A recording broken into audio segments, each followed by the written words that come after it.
Good to see all of you tonight. If you have your bulletins and are following along the outlines there, do me a favor if you would.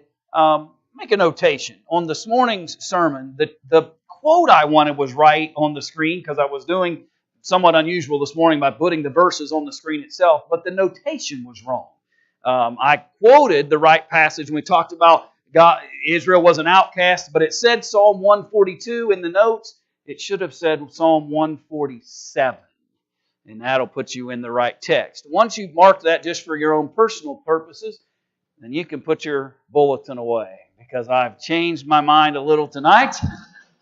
I told you all when I agreed to, somebody asked me if I would start putting, it's almost been 2 years now, but if I would start putting the outlines in the bulletin, and I told them I would agree to do that so long as the congregation understood that I had preacher's rights to change even after I've printed the bulletin. And generally speaking, there's always 3 or 4 different things running through my mind, and I never know exactly sometimes which way I want to go with something.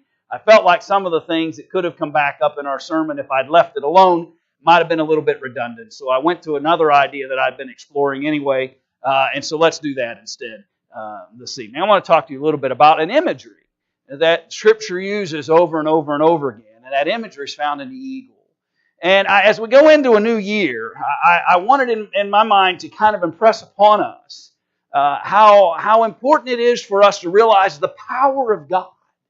And that no matter what our past may, and no matter what we might have thought of 2017, whether it was good, it was bad, or it had both, which is probably the reality, where there were good things and bad things that happened, because generally any given year that you could account for in your life probably has that. Has both positive and negative things that have occurred. But what I want us to appreciate this evening is that with God we have the power of the eagle's wings that can lift us and carry us to greater things than we ever imagined for ourselves. And that we can be the kind of spiritual example for ourselves and for others. We can be the servant of God that He is asking us to be, that it is fully within my ability to be everything that God desires for me if I determine to fulfill His purposes. So this evening I'd like to encourage you in that. The proverb writer wrote in Proverb 30, and actually I don't want to go too far into this text because it'll raise a handful of other questions that I don't have time to discuss with you tonight. But I want you to notice in Proverb 30 in verse 18 that he said, "There are 3 things which are too wonderful for me. Yes, 4 which I do not understand." And the first one that he lists is the way of an eagle in the air. It's a majestic thing, right? You see within the eagle, if you ever watch one fly, you begin to impress upon your mind the idea that there is this marvelous grace to the manner in which it maneuvers within the air and the swiftness by which it can change directions. And you have within it, though, also tremendous levels of power. If you've ever seen an eagle swoop down on its prey, you can imagine the power that's there for it to be able to dial in so precisely and carry its prey away to the nest. The eagle is something that the Bible uses over and over and over again to illustrate 2 basic concepts. And the first concept, let me share with you, is both alarming and warning. And we're not going to spend much time on this tonight, but I want you to at least notice it. That there are times where the Bible uses the reference of the power and might an eagle to remind us that we need to be warned of things like God's judgment that can come and the consequences that it can bring. Isaiah wrote in Isaiah 48 and in verse 40.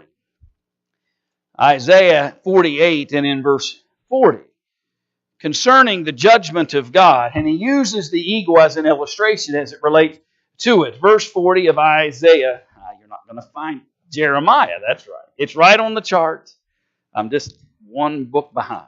Jeremiah chapter 48, verse 40. And because of my mistake this morning, I double-checked these, and there's still probably one wrong. But anyway, Jeremiah 48, verse 40. Here we go. "For thus says the Lord, Behold, one shall fly like an eagle, and spread his wings over Moab. Carry off his stick is taken, and the strongholds are surprised. The mighty men's hearts in Moab on that day shall be like the heart of a woman in birth pains." He talks about the judgment of God being powerful and swift. As like an eagle would swoop down upon its prey, that's how others are in the presence of God. And certainly when you consider the power of God, you and I would be well warned to recognize that His judgment is not something we'd want to fall under. And the condemnation that He can bring because of our choices and failures is not something that would be pleasant for us to consider. And so we've been warned by texts like this. There's another illustration over in the book of Job, in Job chapter 9.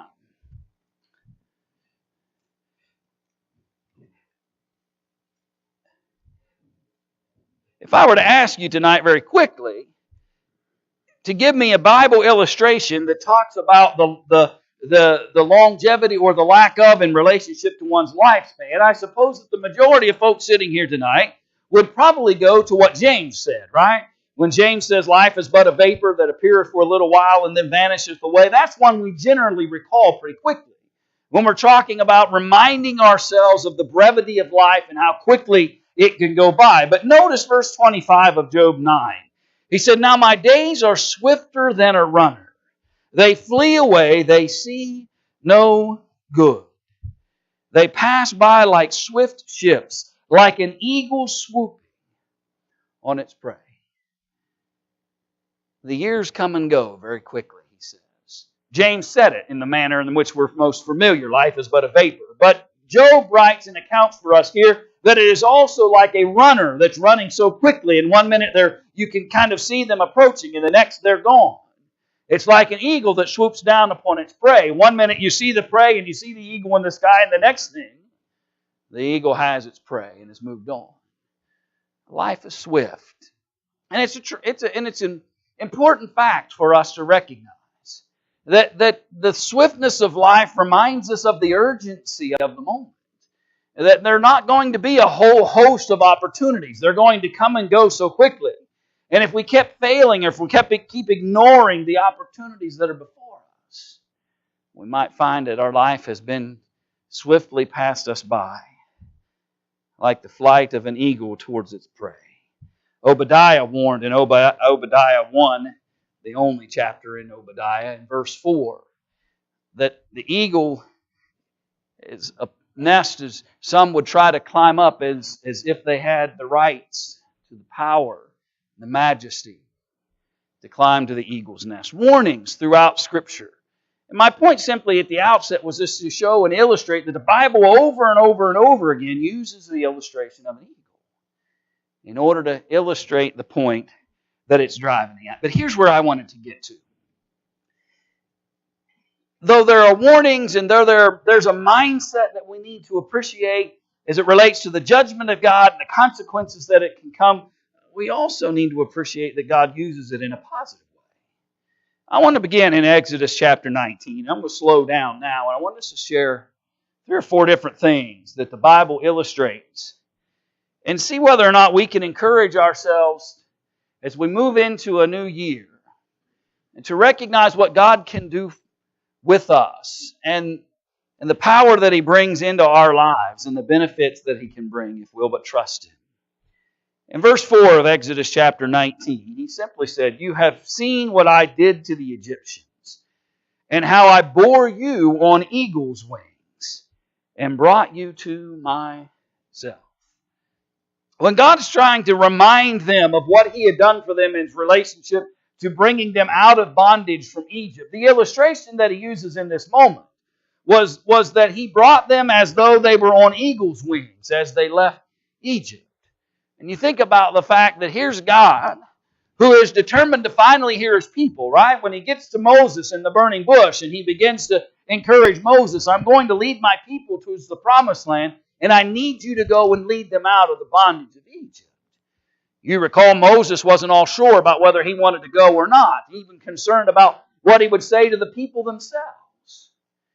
God says when you arrive at the people, you tell them the I Am has sent you to deliver them. I don't know whether we fully appreciate sometimes. Because we compartmentalize the discussion about the Egyptian bondage and about the manner in which God got them out. And if I were to ask you quickly and said, how did God get the folks out of Egypt? How did He get the Israelites out of Egypt? Most of us would probably say, well, He sent what? He sent the plagues, right? that the manner in which they got themselves and were able to get out of Egypt is that God sent the plagues. But that's not exactly how He got them out. This text says He got them out by the power of an eagle. He got them out. It wasn't just the fact that they softened Pharaoh's heart. It wasn't just the fact that the plagues were able to convince Pharaoh that he had chosen a wrong path. They played their part, but the power of God is what brought them out of Egypt. I think sometimes that folks forget that though there may be tools and mechanisms that are used, there may be things that God chooses to put in place in order to prevent or to bring about or provide the outcome that He's looking for. At the end of the day, the real power is with God. There was no power in frogs and lice and boils and darkness. The power was within God. And His ability to take the Israelites and put them upon His wings and carry them out from a bondage and an enslavement that no one would have thought they'd ever been able to get out of. The power of the Egyptians was great. And the ability of the Egyptians to control. Have you ever stopped to think about the fact that they were able to endure each of those plagues every step of the way? Now, it may not have been pleasant, don't misunderstand me. And it may not have been something that they would have asked for, but they were powerful and strong enough to endure the Nile River turning into a river of blood. They were able to sustain themselves through the various illnesses and sicknesses and challenges to themselves and to their livestock. They endured for quite a while until it hit them very personally at the death of the firstborn. They were a powerful enough nation to be able to sustain certain physical calamities that beset them. When it became very personal with the death of the firstborn, that seems to be the turning point. And my point, friends, is this, that even the mighty Egyptians are conquerable with the power of God. That even the mighty Egyptians can be overcome. And for what you and I need to consider and remind ourselves as we move forward and we think about our futures and our relationship with God, is that we serve a God who can always overcome. And whatever you feel, the challenge that is besetting us, wherever we feel like we may be in life in this moment, the power of an eagle that is our God can carry the day. Now, let God lift you out of bondage into the freedom found in Jesus Christ. Let God lift you from the bondage of the challenges that this world seems to beset us with. Let God lift us and exalt us above the difficulties that present themselves. God loved Israel enough to lead them out of that bondage like the power of an eagle. It's the same power that was demonstrated to Jacob over in Deuteronomy chapter 32.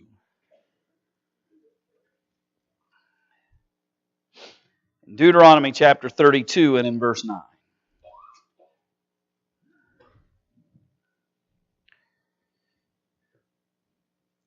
Deuteronomy 32, verse 9. For the Lord's portion is His people. Jacob is the place of His inheritance. He found him in a desert land and in the wasteland, a howling wilderness. He encircled him. He instructed him. He kept him as the apple of his eye. If I understand that, by the way, and somebody can correct me if I'm wrong, but the apple of the eye is that center portion. And generally it reflects whatever it is that you're looking at. God's eyes were fixed upon Jacob and his heritage. His eyes were fixed upon it. And it reflected in God's desires and His purposes and the work that He was accomplishing. And then He says in verse 11, as an eagle stirs up its nest, hovers over its young, spreading out its wings, taking them up, carrying them on its wings. So the Lord alone led him, and there was no foreign God with him. There would be no need for a foreign God, would there? When Jehovah God is carrying him along the way. There would be no need for him to turn to any other source. There's no need to seek care from any other place because Jehovah God was carrying him. You think about how he says he hovers over its young.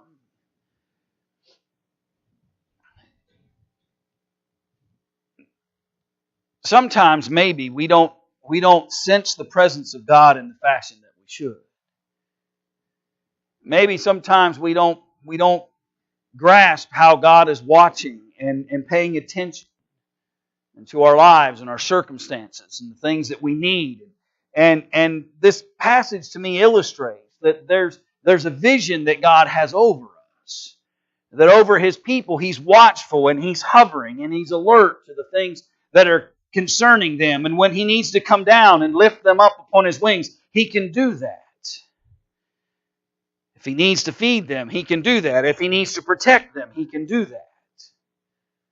That God always puts Himself in a position to be able to help His children. And as we move forward in our relationship with God, may we always be encouraged by the fact that God is always in a position to be of aid and comfort and benefit to us. And powerful enough to fulfill it. Like an eagle that watches over its nest and protects its young, God is caring for us, delivering us, and lifting us. And when we think our weaknesses are too many or our challenges are too powerful to be overcome, then remember it's the God who with eagle wings can carry us through those challenges. And then I'm reminded of what's said in Psalm 103. In Psalm 103 in verse 5.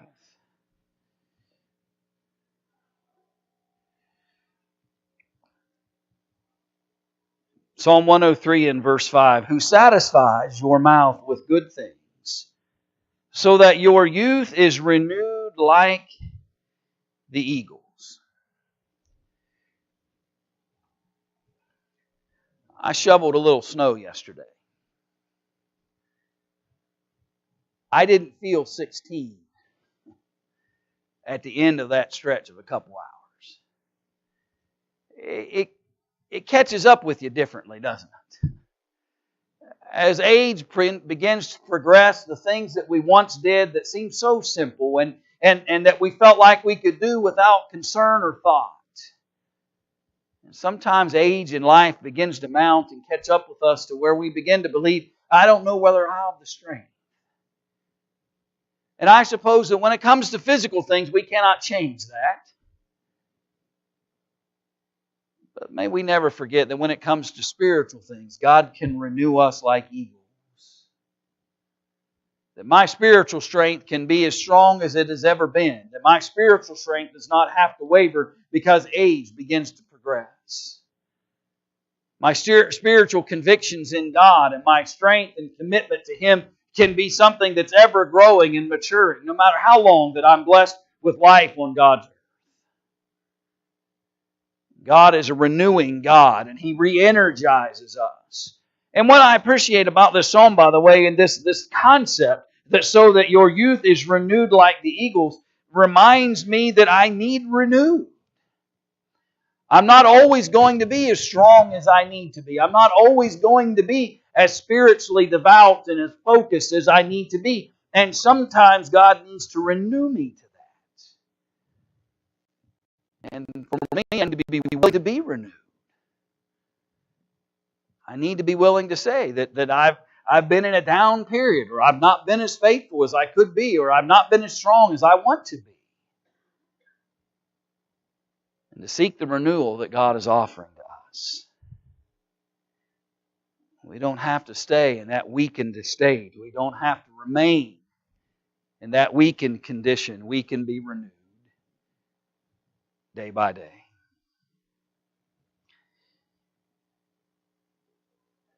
And through all of that, God does it with an incredible strength. In Isaiah chapter 40,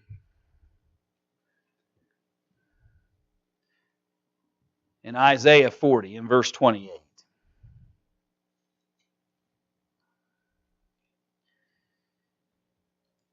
The prophet writes, Have you not known? Have you not heard? The everlasting God, the Lord, the creator of the ends of the earth, neither faints nor is weary. His understanding is unsearchable. Stop for a minute. In other words, God is the exact opposite of whom? Of us. God's the exact opposite of us. If we reread that or rewrote it, He says, have you not known, have you not heard the everlasting or the non-everlasting, right? The mortal, put your name in there, faints. At times we are weary. At times we don't understand things in the manner that we should. God's the exact opposite of us in so many ways. And so what's great about what God does for us and how He carries us is that He never faints and He's never weary. He never gets tired. Like an eagle that seems to be able to just fly continuously and over and over and over again without weakness or without falter. That's who God is. God's strength is eternal and His ability to encourage us is eternal. He gives power to the weak. Verse 29. And to those who have no might, He increases strength. Even the youth shall faint and be weary, and the young men shall utterly fall. But those who wait on the Lord shall renew their strength. They shall mount up with wings like eagles. They shall run and not be weary. They shall walk and not faint. And the truth be known, this is the text that I had in mind with this lesson all along. Because this is how I want to go into 2018. I don't want to go into 2018, or for that matter, I don't want to go to any new moment. A new day, a new week, a new year. I want to go to every new beginning with this mindset.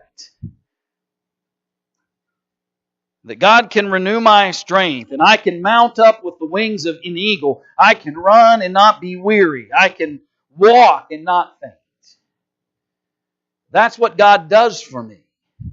That's what God allows for me. That's what God desires for me. That's what I want for myself spiritually. A day-by-day renewal and commitment. To not go dragging myself into every new day, but to go soaring into every new day. With the power of the wings of God lifting me every step of the way. With God, there's that kind of strength.